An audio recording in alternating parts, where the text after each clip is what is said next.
Boa noite a todos, sejam bem-vindos a mais um estudo aqui do Fraternidade. O tema de hoje é Vós sois deuses, mas antes da gente começar a explorá-lo, gostaria de fazer uma prece, para que a gente possa se harmonizar mais com os mentores da casa, com nossos espíritos amigos, e a gente possa explorar, internalizar mais esses assuntos tão divinos. Então, Mestre Jesus, obrigado por mais uma noite de estudo, obrigado pela oportunidade de estarmos em seu nome juntos, pensando bem e nos fortalecendo para que possamos praticá-lo mais no nosso cotidiano.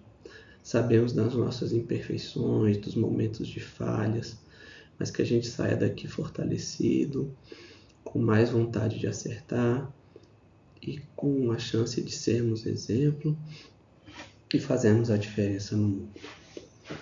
Proteja nossos irmãos que não estão presentes nessa palestra, que sejam alcançados, que nossos melhores pensamentos os alcancem. Obrigado por tudo e que assim seja. Então, pessoal, boa noite mais uma vez. Eu sou Giovanni e a gente vai trabalhar esse tema Vós sois deuses. Esse tema foi tratado numa confraternização dos grupos de estudo da casa, do ESD da Juventude. Era o tema do encontro. E a gente está trazendo aqui como uma palestra também, para a gente pensar junto, refletir, porque também não deixamos de ser grupos de estudo, né? A gente está aqui, mesmo que às vezes sem interlocução direta, a gente está estudando, está pensando, né? Podemos nos comunicar em outros momentos sobre esses assuntos, enfim. Mas é isso, gente. Vós sois deuses. De onde vem esse termo, vós sois deuses, né? Para a gente estudar, como foi falado isso aí? Quando que Cristo falou, vós sois deuses? Ele que falou? Onde é que está, né? Então a gente tem o João, capítulo 10, ele vai falar, começa falando um pouquinho que Jesus está falando sobre a parábola das ovelhas, que às vezes você tem as ovelhas guardadinhas, né, no local em que elas estão, e às vezes vem um ladrão, pula o muro, e nunca passa pela porta da frente, né? E as ovelhas não o seguem, porque elas não o conhecem, não conhecem a sua voz. Ele não tem um contato com elas sincero, né? Ele está ali apenas para satisfazer uma necessidade material dele e as usa como objeto. Mas, por outro lado, ele comenta que o verdadeiro pastor, ele entra pela porta da frente, né? Ele não se esconde.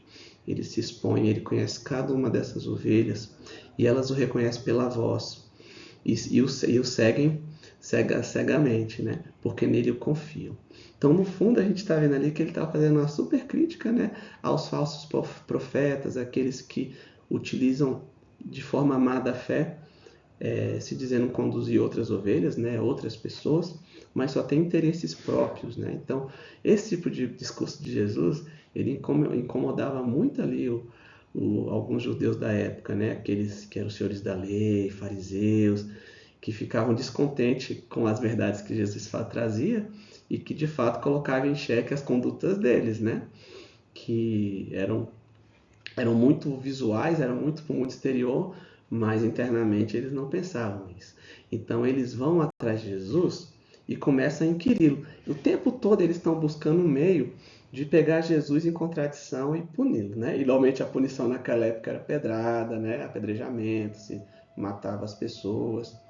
E então eles chegam depois dessa passagem que Jesus faz a parábola das ovelhas, né? Eles se aproximam de Jesus e é engraçado que às vezes até parece atos de covardia, né? Que são um monte que rodeia Jesus. Nunca é um, às vezes, sozinho e tal. Então vem um monte rodear Jesus, né?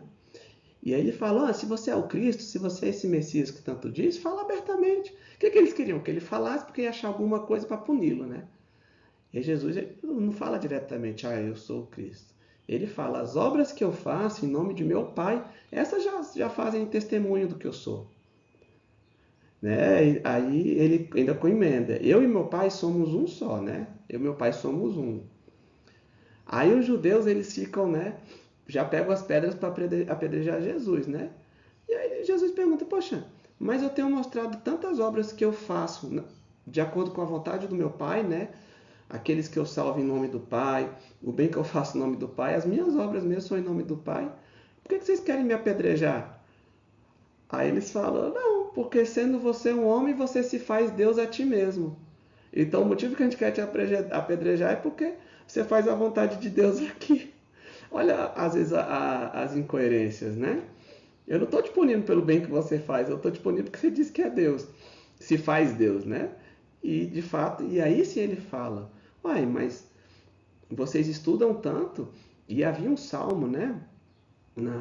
No Velho Testamento, e em que falava, né, que aqueles juízes, aqueles todos que faziam a vontade de Deus nas decisões, né, que normalmente eram coletivas e tudo, eles se faziam deuses, porque eles estavam ali representando Deus. E aí eu falo, olha, na sua própria escritura há a possibilidade de homens fazerem a vontade de Deus, por que que eu não posso? E aí não foi apedrejado, né? Porque ele pegava de fato as próprias passagens e aprofundava. Então o contexto do vós sois deuses é nesse sentido. E aí é o trecho do Salmo, né? Deus está na congregação dos poderosos, julga no meio de Deus. Então era só para a gente contextualizar, né? Aí que é o primeiro momento, né, em que o vós sois deuses é dito, né? Aí ele se faz uso desse salmo para justificar, ué, eu posso sim me fazer Deus, e é bom que se faça, né? E continuando, aí a pergunta que vem é assim, então a gente é Deus? De fato essa fala, vós sois deuses, procede? Somos Deus? Estou colocando aqui Deus com D maiúsculo já para a gente pensar a respeito, né? E aí eu vou me utilizar da codificação mesmo do Livro dos Espíritos para a gente ir junto raciocinando, né? Se faz sentido que nós somos Deus. O que se quer dizer com isso, né? Faz sentido? Então, quando a gente... Kardec pergunta no Livro dos Espíritos aos Espíritos, ele faz a pergunta 11. Ó, será dado um dia ao homem compreender o mistério da divindade? E aqui que os Espíritos respondem. Quando não mais tiver o espírito obscurecido pela matéria. Quando pela sua perfeição se houver aproximado de Deus, ele o verá e compreenderá. Então, assim, a pergunta ela já nos faz refletir um pouco, né? A gente vai compreender o mistério da divindade? Compreender o mistério da divindade já não nos torna Deus com D maiúsculo, né? Então a gente ainda está no nível de entender o que é Deus, né? Então acho que não é bem o que a gente quer dizer com vós sois deuses, né? E aí os espíritos falam, quando a gente ainda está muito obscurecido pela matéria, e de fato, né? Por mais que a gente estude o espiritismo, a gente sabe tanta coisa, a gente ainda se vê fazendo coisas mais pela necessidade material do que pela necessidade espiritual. Né? E aí sim, ó, quando é pela sua perfeição. Então, quando a gente se aproximar da perfeição, né, a gente poderá compreender Deus. Né? E ainda tem outras questões.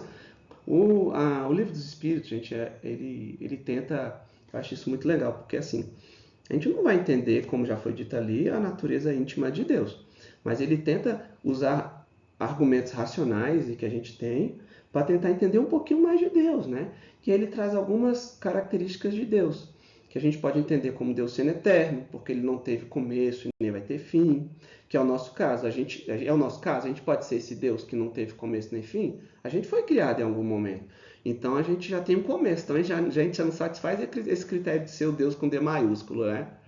Aí o Livro dos Espíritos continua dizendo que Deus é imutável, imaterial, que ele é único, onipotente, soberanamente justo e bom. E vale muito a pena ler esse trecho no Livro dos Espíritos na íntegra, gente, porque é um exercício filosófico, intelectual, porque todas essas características, Kardec e os Espíritos conseguem trazer e mostrar que elas de fato pertencem a Deus. Porque se Deus não tivesse essas características, ele não seria Deus. É bem legal, tá? Mas então a gente já não tem a primeira característica aí de ser eterno. A gente também, né, tá longe de ser justo e bom ainda, né? Onipotente já não somos mais potentes que Deus. Únicos já não somos, né? No sentido de há outros como nós. Então, esse Deus com D maiúsculo a gente já não é, né? E ainda no Livro dos Espíritos, Kardec também pergunta lá na questão 27, né, querendo saber se a gente pudesse resumir tudo que existe no universo, ele pergunta então há dois elementos gerais do universo, a matéria e o espírito, você só quer saber, só existe matéria e espírito?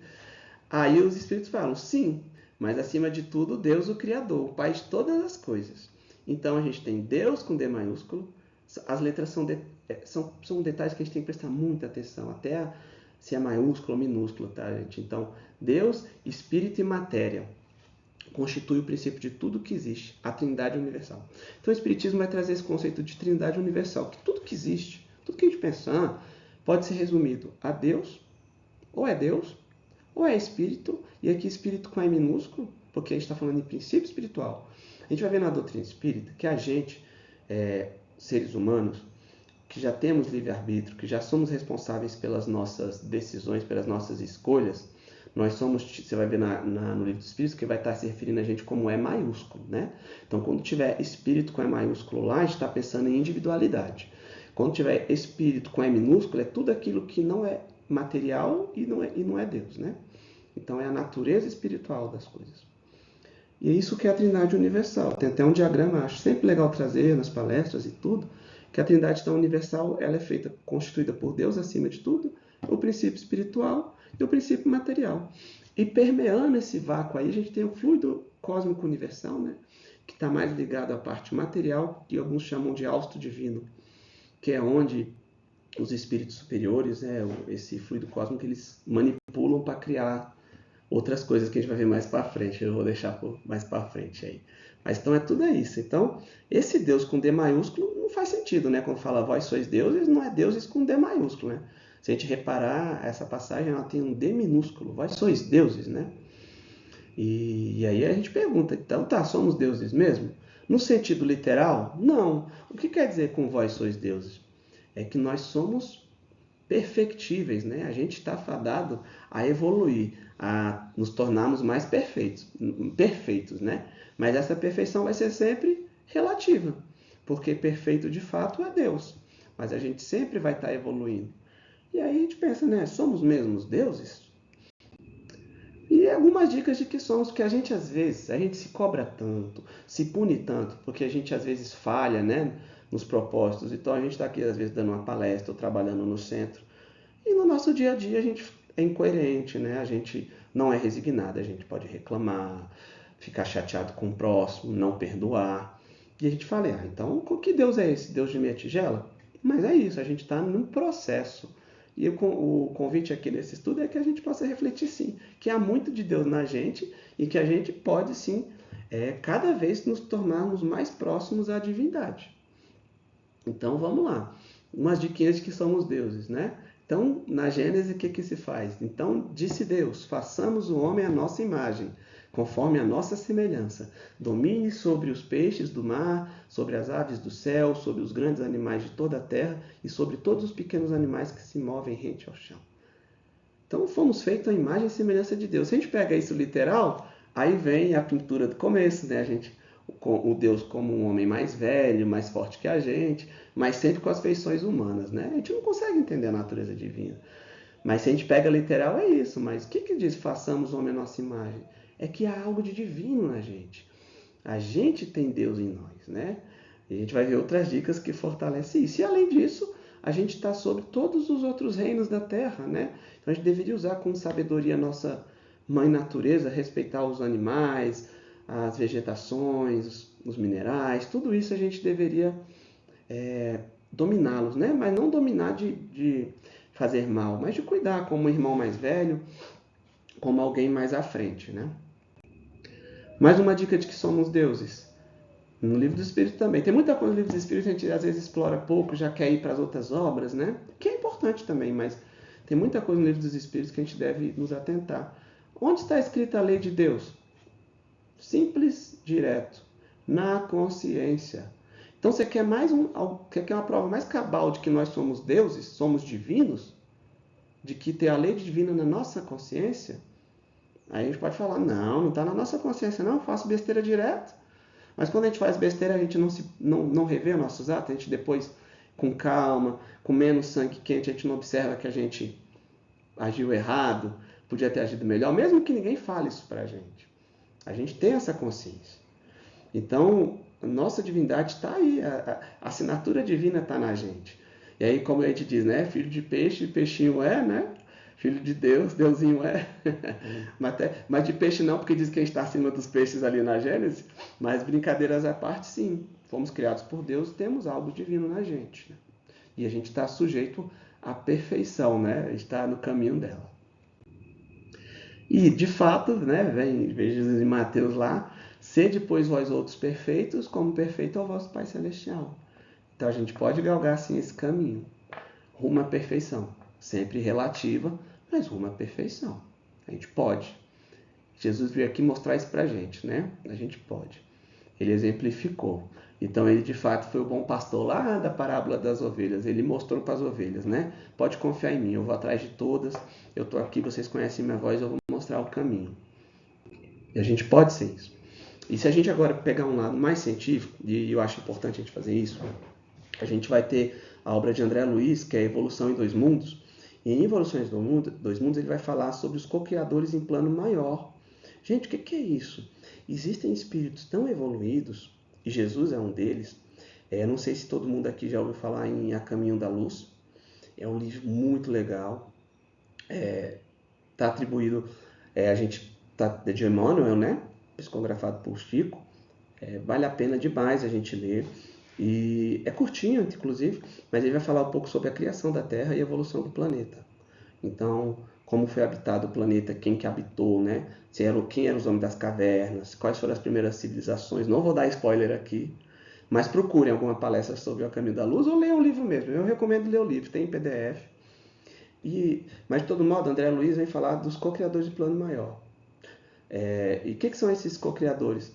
Ele se refere a essas inteligências gloriosas tomam o plasma divino e o convertem em habitações cósmicas de múltiplas expressões, radiantes ou obscuras, gasificadas ou sólidas, obedecendo a leis predeterminadas, quais moradias que perduram por milênios e milênios, mas que se desgastam e que se transformam, de vez que o espírito criado pode formar ou cocriar, mas só Deus é o criador de toda a eternidade. Então, esses espíritos super evoluídos, por que eu falei em Jesus e falei a Caminho da Luz?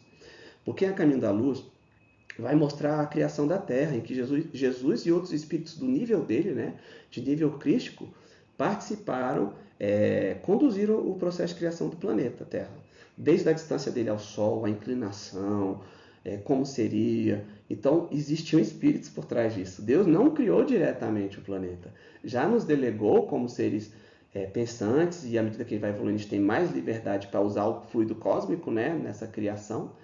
E esses são os criadores em plano maior, que não é o nosso caso, né? Eu não consigo nem criar um almoço bom, bem temperado, quem dirá um planeta, né?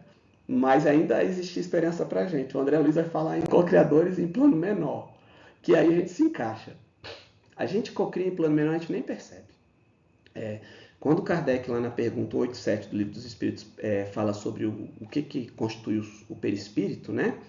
Os espíritos falam que o perispírito é mais ou menos etéreo, que ele muda de um planeta para o outro. Então, um habitante da Terra, o perispírito da Terra, vai ter algumas pequenas diferenças para um perispírito de outro planeta, por exemplo, que está muito ligado aos materiais que estão envolvidos ali, orbitando aquele planeta. E quem que organiza esse perispírito? A gente mesmo. Porque não sei se todo mundo já ouviu falar nesse conceito, né? Acho que é importante a gente explorar um pouquinho. Então, a gente aqui encarnado é corpo, somos corpo, espírito, tudo bem. Mas a gente viu que o espírito é imaterial. Como é que ele vai lidar com a matéria? Você tem um meio termo, que é o perispírito. Então, o nosso corpo é uma cópia do nosso perispírito. E o espírito consegue impressionar o perispírito, que impressiona o corpo, e a gente se movimenta, a gente realiza aqui. E esse perispírito é uma criação nossa. A gente nem percebe. A gente cocria, a ponto de impactar o nosso perispírito. Então a gente tem que tomar muito cuidado com o que a gente pensa. A gente é co-criador. Então se eu penso mal, se eu sou rancoroso, se eu sou vingativo, a tendência de eu desenvolver doenças, né, no meu corpo e tudo mais é muito forte.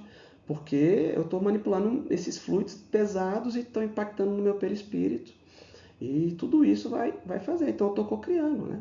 Você já reparou, quando a gente está para baixo, a gente está muito pesaroso, o nosso ambiente fica pesado? Eu estou manipulando aqueles fluidos ali em volta. Eu estou co-criando e eu não percebo. E voltando agora um pouquinho para André Luiz, acho importante disso, porque a gente está perguntando, né? São os mesmos deuses? A gente se coloca muito para baixo. E André Luiz, lá em Evolução, de novo, né? Evolução em Dois Mundos, ele nos traz uma informação bem preciosa, que a gente, para se tornar espírito com E maiúsculo, esse princípio espiritual, ele foi trabalhado aí cerca de 1,5 bilhão de anos. Então a gente, hoje, um espírito com livre-arbítrio, né? Com E maiúsculo, responsável pelos nossos atos, a gente levou cerca de 1,5 bilhão de anos de evolução. Então a gente se coloca para baixo, eu não presto, eu não valho nada. Gente, a gente é resultado de 1,5 bilhão de evolução, 1,5 bilhão de treinamento. O nosso princípio espiritual, né, ele estagiou em diversos reinos, no mineral, no vegetal, no animal. Os nossos ossos são minerais. Como é que a gente faz crescer isso automaticamente no nosso corpo? Resquício do que se aprende no reino mineral. O nosso sangue é um fluido. Que outro ser vivo que manipula fluido para sobreviver? Os vegetais, né? A capilaridade, né? A água consegue absorver os sais minerais, tudo isso. A gente pensa para circular sangue, para absorver mineral, está internalizado, né? O nosso instinto de caça, de sobrevivência, quem é que tem isso aí patente? Os animais, né? A nossa inteligência. E agora, enquanto homens, o nosso livre-arbítrio, as nossas escolhas. Então, somos fruto de um investimento divino de cerca de 1,5 bilhão de anos. Deus não desiste da gente. A gente é muito mais do que a gente pensa, né?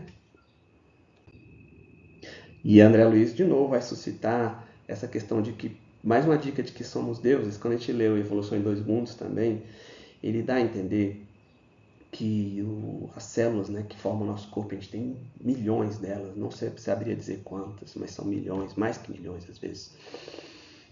Todas elas são como os princípios inteligentes de feição rudimentar, a serviço do princípio inteligente mais nobre, que somos nós. Então a gente governa esses milhões de células, sem perceber, né? E imagina o que somos para essas células, somos deuses, né? A gente é quase uma vontade criadora para elas. E isso é muito importante, a gente ter essa noção. Então, de fato, a doença, muitas vezes a doença que a gente sofre, a gente mesmo cria, né? O mau uso do corpo, o mau uso do pensamento.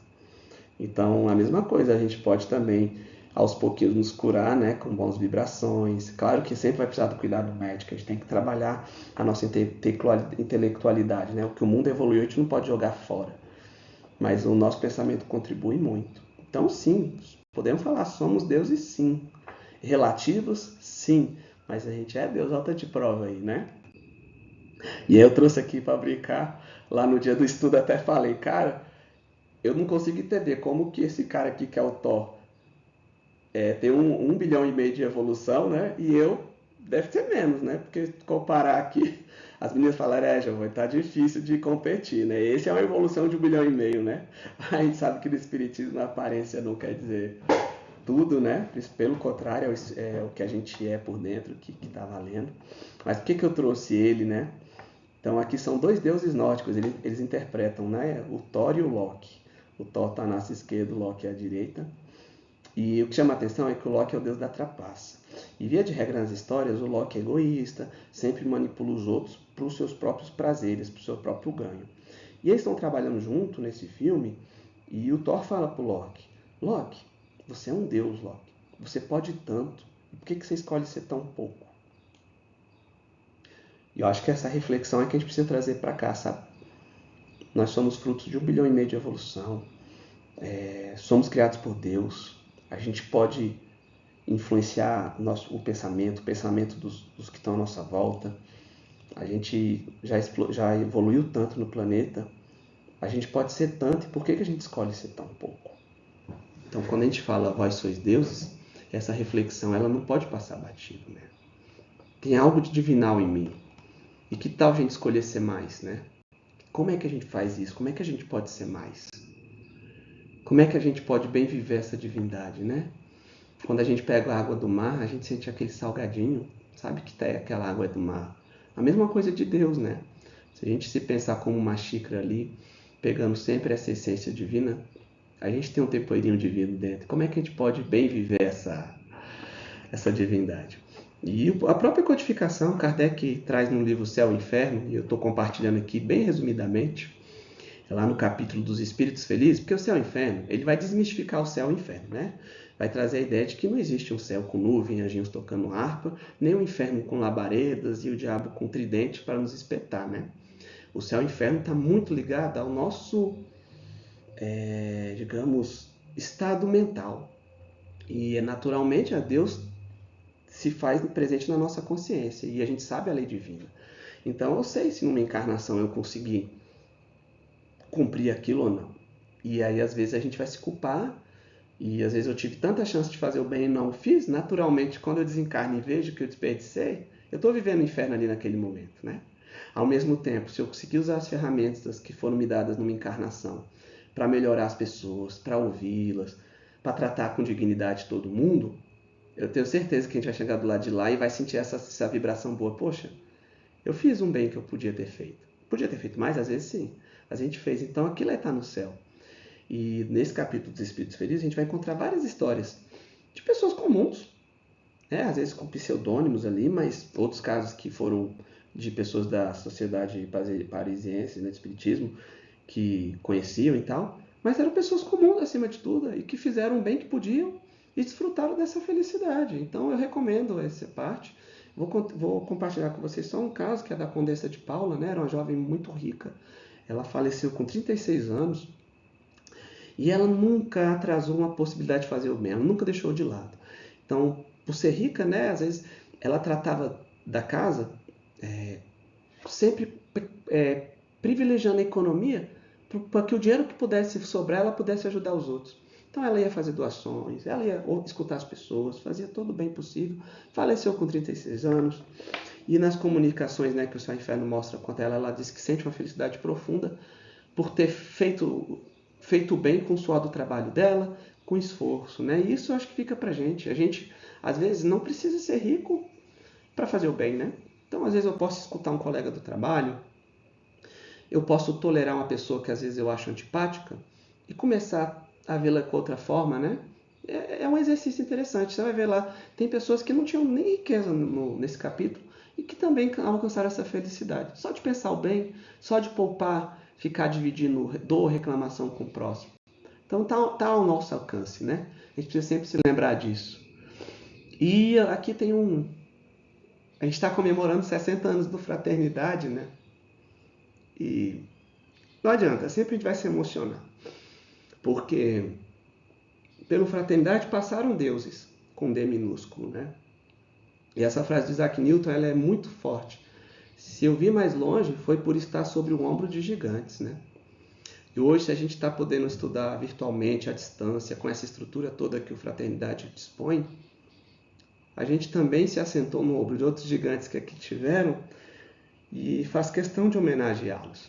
E se eu tiver esquecido alguém, eu peço perdão. E normalmente os bons nem sempre são lembrados, né? Mas que façam o nosso pensamento, se vocês lembrarem de mais alguém, mantenham as vibrações por eles também, né? Então a gente está falando aqui em palestras, temos o Costa Júnior, que palestrou por tantos anos aqui na casa, a Dona Atenas com trabalho caritativo, né? O mestre Barbará também com as palestras, recepcionando as pessoas aqui na frente do centro, o seu Hugo, colega do Oeste, a Maria Lúcia, que estava no DIGE, sempre tentando inovar, depois foi para os grupos de estudo, o José Vieira, né? Que eu sou suspeito para falar, que me conduziu pelo caminho do Evangelho desde que nasci, e ajudou nas estruturas da casa, né, físicas. O tio Paulo, que também já nos deixou, mas sempre esteve aqui com bom humor e pau para toda a obra, né, em qualquer setor da casa. A Bruna do teatro. E todos aqueles que se fizeram deuses na casa, né, ao lidar com o seu melhor nas coisas de Deus. Que a gente pode falar, poxa, eu convivi com essas pessoas. Elas eram deuses, sim. Elas se fizeram deuses nos momentos em que elas pensavam bem e que fazem uma diferença aqui no centro. Muitos de nós estamos aqui por essas pessoas, ainda que imperfeitas. Elas se fizeram deuses. E se a gente pensar, a gente estatisticamente, a gente é o que a gente passa mais tempo sendo, né? Então a gente vai oscilar entre o bem e o mal. Mas que tal a gente ter esse desafio de passar mais tempo pensando bem e fazendo bem? Se a gente passar mais tempo sendo assim, por mais tempo somos deuses, né? E para fechar é isso. Acho que aquela pintura lá da frente, para a gente refletir, né? Tá Deus todo esticado para Adão e Adão tá com o dedinho dobrado. Preguiçoso ali, né? No primeiro julgamento. Mas o que não é aquilo senão um símbolo, né? A gente pode interpretar com essa forma. Deus vai estar sempre para a gente. Ele está na nossa natureza divina. Só basta a gente, por meio do nosso esforço, do nosso livre-arbítrio, buscá-lo. Sempre que a gente buscá-lo, a gente vai alcançá-lo. Não importa como. Não importa o tempo que a gente caiu, as falhas que a gente teve. A gente junto é mais forte, vamos nos fortalecer. Não tem receita certa para sermos Deus, mas a gente sabe que Deus está na gente e com o nosso pequeno esforço a gente pode vivenciá-lo, né?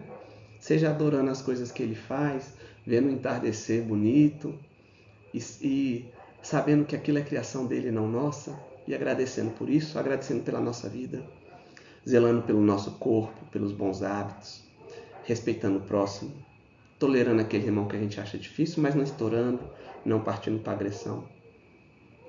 Acho que isso é um pouco de ser Deus, né? Deus com D minúsculo, nas nossas possibilidades. Então a gente fica por aqui, por mais esse estudo, né? Só tenho a agradecer e que a gente possa, por algum momento, nem que seja nessa palestra, refletir sobre a nossa natureza divina e cada vez pegar mais força, para a gente ficar mais tempo sendo deuses. Obrigado por tudo, gente. Fazer nossa prece de encerramento. Mestre Jesus, irmãos amigos, obrigado por esse momento que estivemos juntos. Obrigado por a possibilidade de nos reconhecermos deuses. A gente sabe das nossas imperfeições, sabe das nossas tendências, das más tendências, mas que a gente possa focar nas boas e possamos ficar por mais tempos em uníssono com Deus. Para que um dia a gente possa falar que a gente faz a vontade de Deus aqui na Terra ou em qualquer planeta que a gente esteja habitando. Obrigado por tudo e que assim seja.